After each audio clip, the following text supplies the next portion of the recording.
Miss Melinda. Welcome to Miss Melinda's Spontaneous Smart Diva Show. How's all my subscribers and fans doing out there today? Well, in Chicago, it's like 80 degrees and we're halfway through September. It was like this last year, too. I was running around like on December 23rd without a jacket or really light jackets. No, from September all the way through to February, it was warm in Chicago. Yeah, very extraordinarily warm. I don't think we even had a white Christmas or a white Christmas Eve. If we did, it was a real light sprinkle. Yeah, so we didn't really have any snowstorms. We had just a little heavy snow last year, maybe one or two times. But, like, it was melted in a day or two because the temps would just keep rising, you know.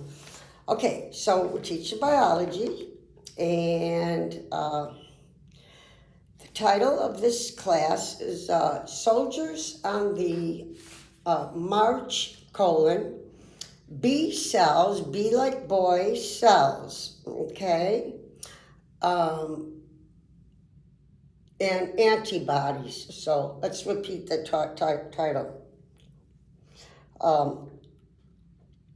Soldiers on the march, like my birthday march, B cells, like boy, B cells, and antibodies. Soldiers on the march, B cells and antibodies. Okay, B cells are white blood cells that become activated when they detect foreign antigens with their B cell receptors or receive signals from helper T cells.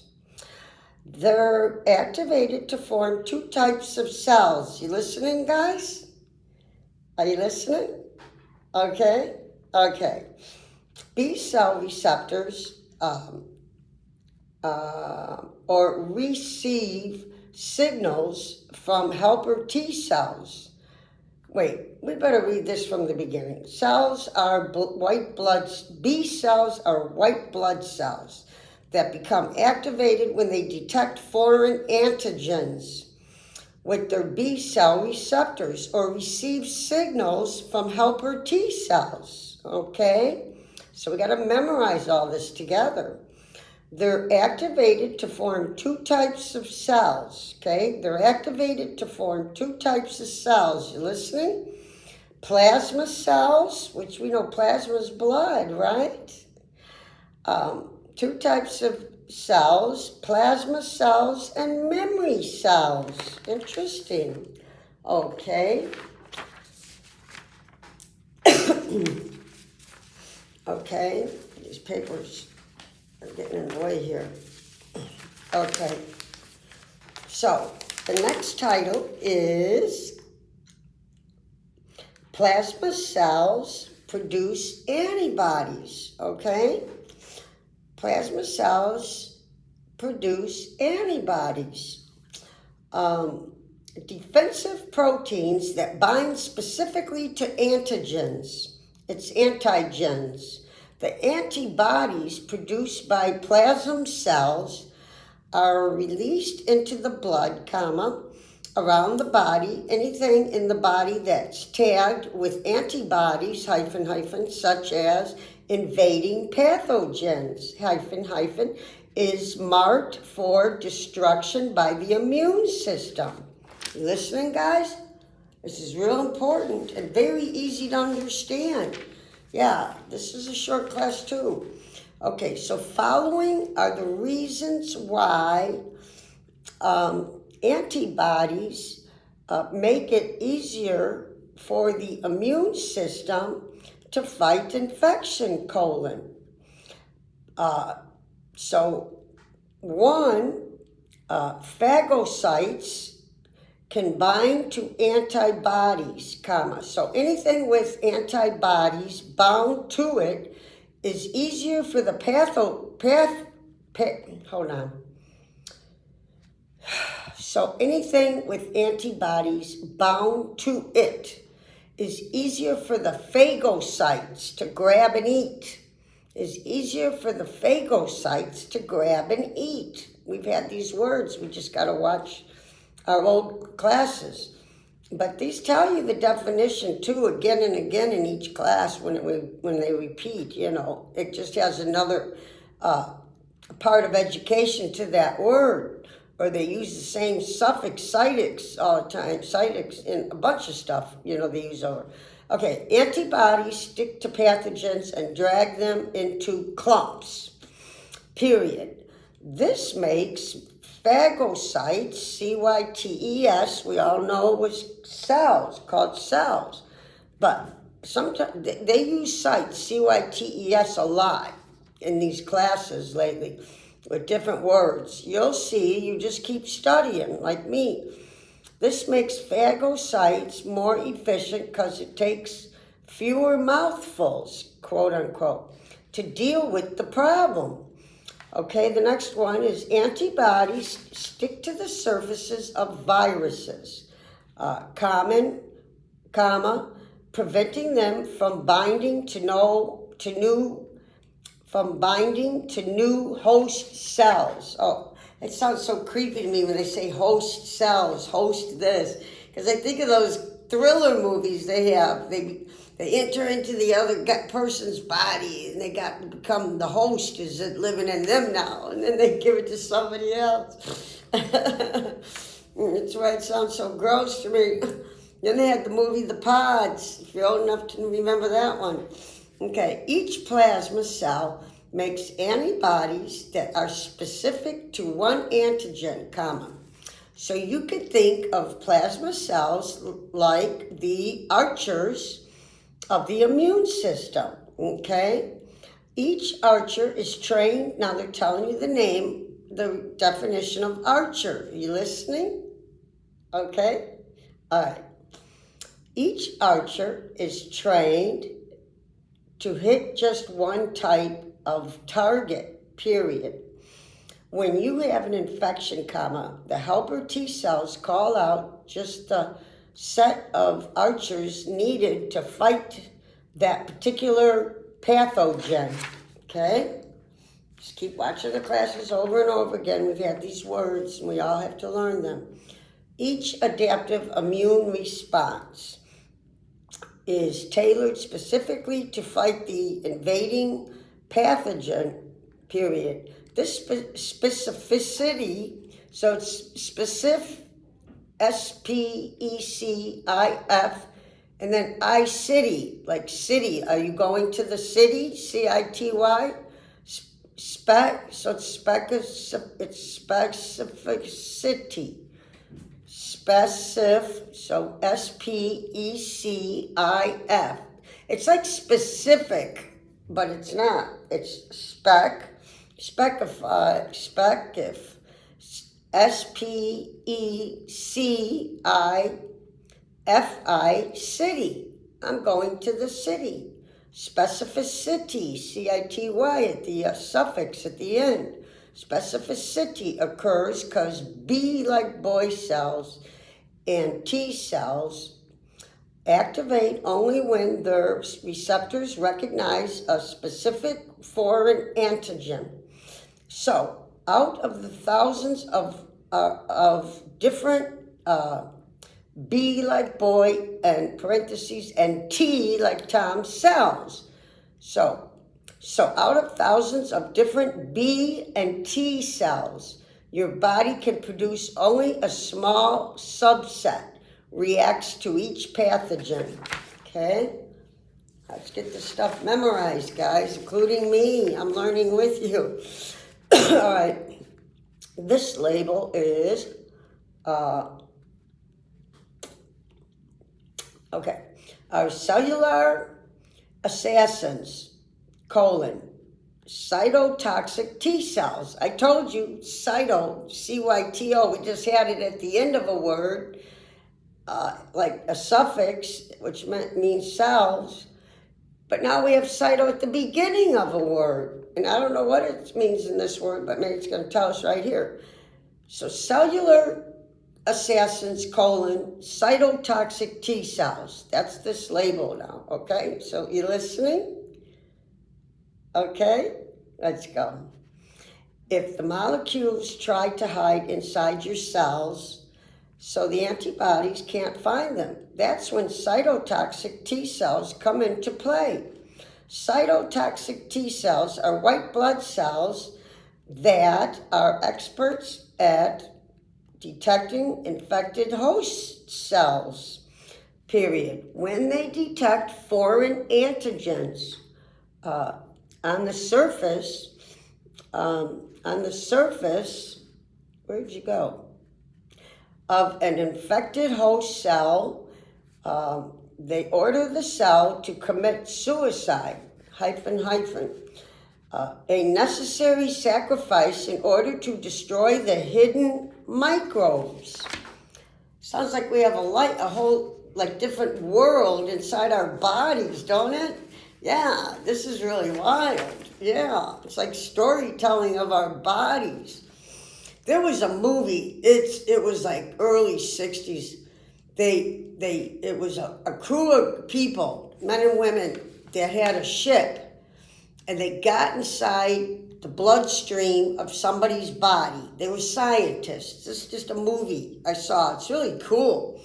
I wouldn't know the name of it, but they played it a couple times, I think early '60s. I was real young, and these scientists knew how to get into a person, a human being here on Earth, and get inside there with a ship and float the bloodstream, doing scientific studying inside the body.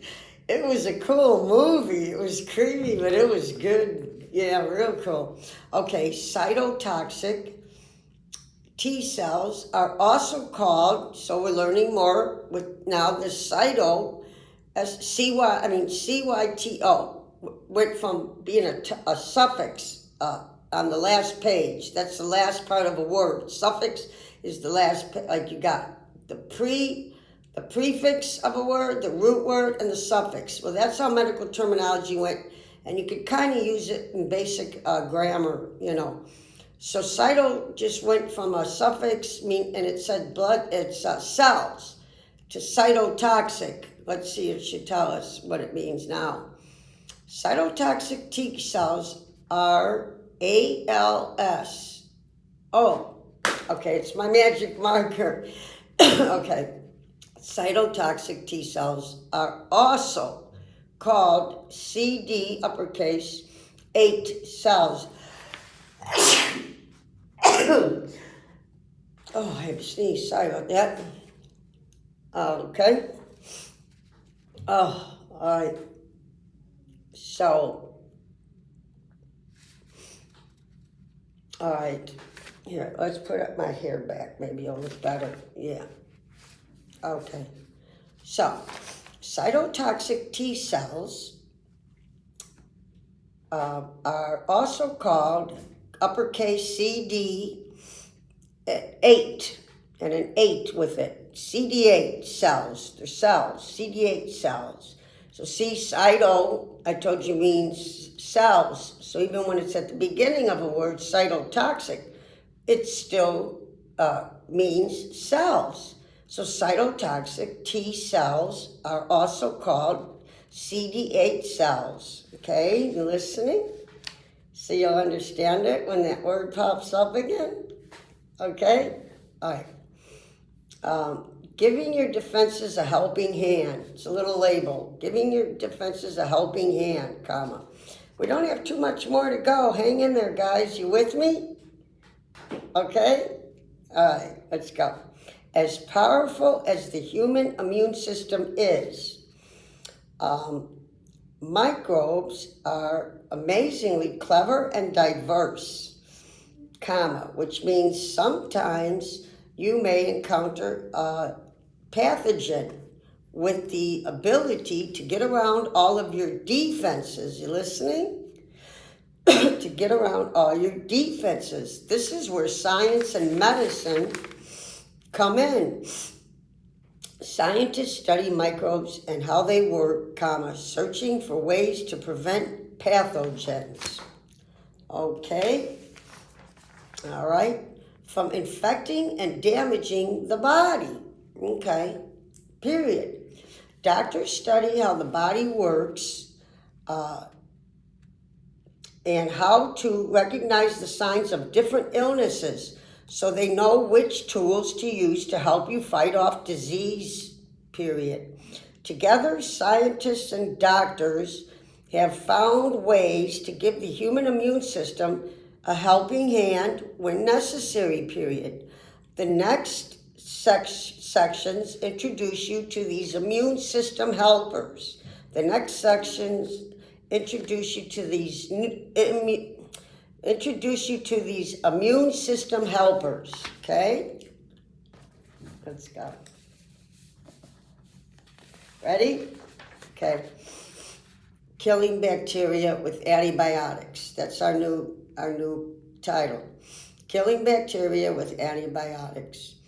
Antibiotics are molecules made by microbes that kill bacteria, period. The first and most famous antibiotic, penicillin, is produced by a mold, which a lot of us have heard of.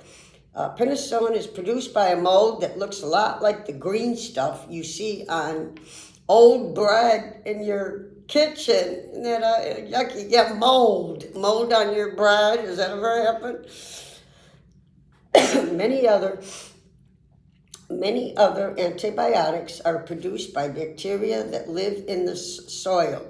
The structures and enzymes that antibiotics target are unique to bacterial cells, so they have little effect on human cells. Viruses don't have the same structures as bacteria. Did you hear that? It says viruses don't have the same structures as bacteria. So antibiotics don't work on viruses. Antibiotics don't work on viruses, okay? That's interesting, yeah. Killing bacteria with antibiotics continued, okay? Well, I'm on page 10, so there's only a couple pages left after this, okay? So are you with me? Okay, you staying with me? All right, we got just a little to go. So hang in there and finish the class with me, okay? All right. Killing bacteria with antibiotics continued. Antibiotics worked so well after they were first discovered that people thought they won the war against bacteria. Period. Funding for research on new antibiotics decreased because people thought they had enough weapons in their arsenal. But while people were celebrating their victory, the microbes continued to evolve. Okay, scary, creepy. Today, humans are faced with a new microbial problem. Labeling antibiotic-resistant bacteria. Okay, once again, this is called antibiotic-resistant bacteria. These bacteria can't be killed by some or even all of the existing antibiotics. Okay, so that's another scary thing, huh? Okay, 2 pages. You with me? Okay. The problem modern doctors now face is that using antibiotics increases the chances that antibiotics-resistant strains of bacteria will develop. It's purely, quote, natural selection. Now, we've already had natural selection. That is the discovery by Charles Darwin. I already taught you Charles Darwin. Go look for the classes. Relabeled biology. Oh my God, will you just go to Biology 1? And I hope you've all done that already. But you read through So natural selection was one of the theories that I've already taught you, that Charles Darwin came up with two of the most important biological theories in history by Charles Darwin. It's biological evolution and natural selection. So they just mentioned, and I've already taught you that. You got to go through all the classes and find it. At the very beginning, pretty close to it. Natural selection, okay. In other words, comma, when antibiotics are used, comma, the most susceptible bacteria die first, comma, leaving the more resistant bacteria to survive, period.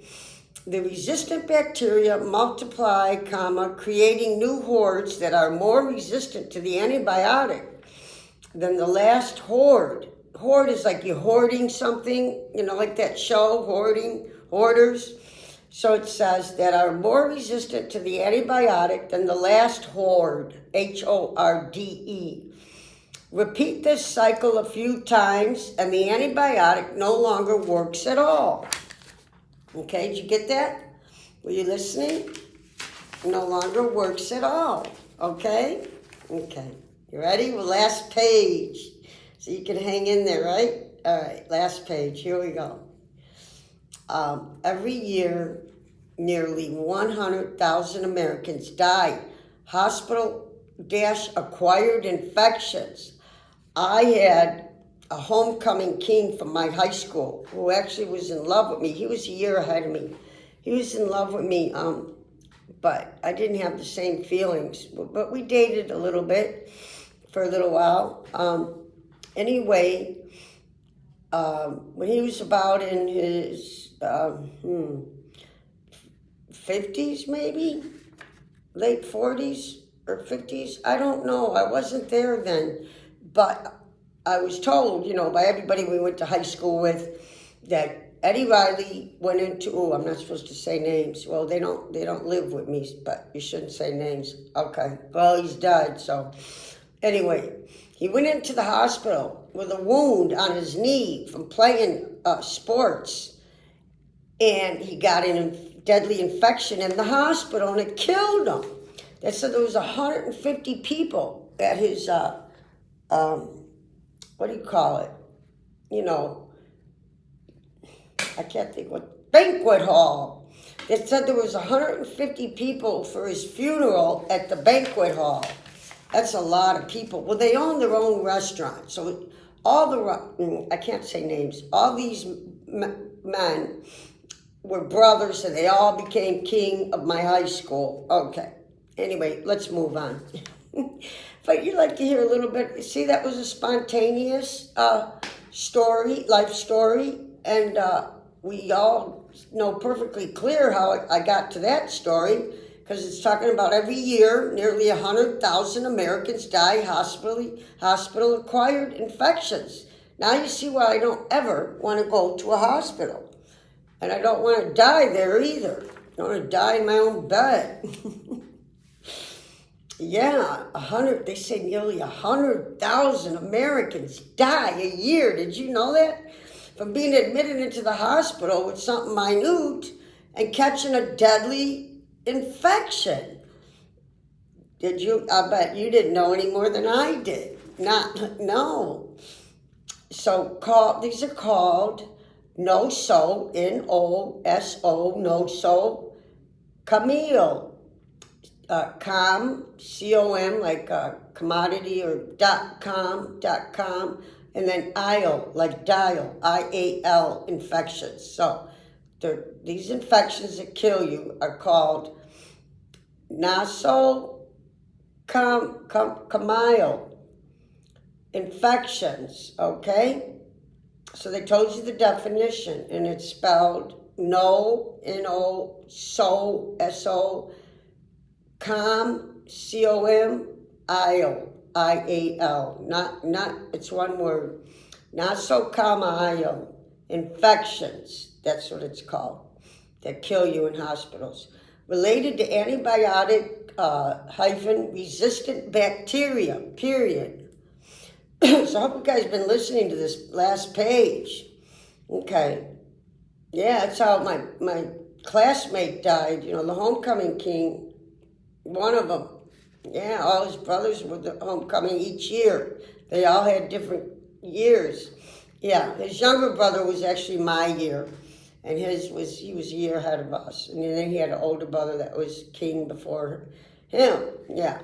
So anyway, and that's just part of the problem. Infections that humans thought they had under control, including such nasty diseases as tuberculosis and bubonic plague. You've all heard of bubonic plague. And are rearing, REARING, tuberculosis and bubonic plague are rearing their ugly heads in developing countries around the world. So it's still a problem in countries around the world. That's the end of this class. Did you find it interesting? And it was easy to really follow and learn from it, wasn't it? And weren't you fascinated about my friend, going in with a knee injury from sports and coming out dead from an infection he caught at the hospital? And and I just told you, it says in my class that almost 100,000 people a year, every year, for centuries, they're telling you every year, almost 100,000 Americans die from a deadly infection in a hospital. They go in there for, a simple problem, not deadly, and they come out dead and into a casket from catching an infection in the hospital. And I told you the name of it, the infection, a couple of times. Okay, so did you have fun on that class? All right. So how's all my subscribers and fans doing today? It's sunny and 80 degrees in Chicago. So I don't know where you're at, but I hope you're enjoying your day. And I guess, and if you haven't subscribed, you can subscribe, join us, and join the party. See how I came up with that horrible life story, from telling, my class notes saying almost 100,000 Americans die a year from a deadly infection, and I told you the name of it. And from there, that came to a real life story that happened in my life, So that's a big deal, So I think you enjoyed catching that for sure, didn't you? Yeah, this biology's got a lot of interesting stuff. It's not that hard to follow. All right, I'm going to let you guys go. And if you haven't subscribed, subscribe. And would you hit my like button, please? And leave me comments. I love comments. And I'll try to reply to as many fans as I can, but I'm over 1,000 fans, so, that will be hard. But if you ever feel like talking, talk. And it's part of my requirements that you do make comments below. So if you want to even make a simple comment, or you want to talk a little bit about something, normal people talk about publicly, nothing goofy.